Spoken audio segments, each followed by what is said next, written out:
एक बार की बात है, एक सुखद और शांत छोटे से खेत में एक प्रसन्न चित्त लाल मुर्गी रहती थी। एक धूप भरी सुबह उसे घास में कुछ बीज मिले। इन बीजों से मैं एक सुंदर बगीचा बनाऊंगी, उसने कहा। कौन मेरी मदद करेगा इन्हें बोने में? मैं नहीं, बत्तख ने कहा। मैं नहीं, बिल्ली ने कहा। मैं नहीं, कुत्ते ने कहा। तो फिर मैं स्वयं ही करूंगी, लाल मुर्गी ने कहा। और उसने ऐसा ही किया। उसने मिट्टी खोदी, बीज बोए और प्रतिदिन उन्हें पानी दिया। कुछ ही हफ्तों में छोटे छोटे हरे अंकुर निकलने लगे। अब कौन मेरी मदद करेगा इस बगीचे की देखभाल में? उसने पूछा। मैं नहीं, बत्तख ने कहा। मैं नहीं, बिल्ली ने कहा। मैं नहीं, कुत्ते ने कहा। तो फिर मैं स्वयं ही करूंगी, लाल मुर्गी ने कहा। और उसने ऐसा ही किया।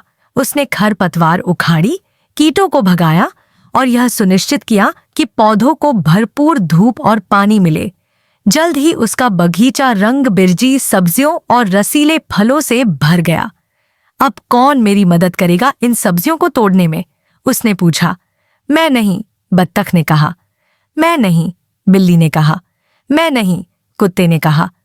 तो फिर मैं स्वयं ही करूंगी, लाल मुर्गी ने कहा। और उसने ऐसा ही किया। उसने गाजर, टमाटर और सेमियां तोड़ी। उसने रोटी बनाई और स्वादिष्ट सब्जी की दावत तैयार की। अब कौन मेरी मदद करेगा इस स्वादिष्ट भोजन को खाने में? उसने पूछा।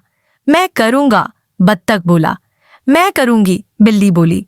मैं करूंगा, कुत्ता बोला। नहीं, लाल मुर्गी ने कहा। तुमने कोई मदद नहीं की, इसलिए मैं ही इसका आनंद लूंगी। और उसने ऐसा ही किया, तृप्त पेट और प्रसन्न मन के साथ।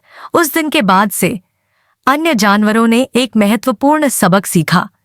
यदि पुरस्कार चाहिए तो परिश्रम करना ही होगा।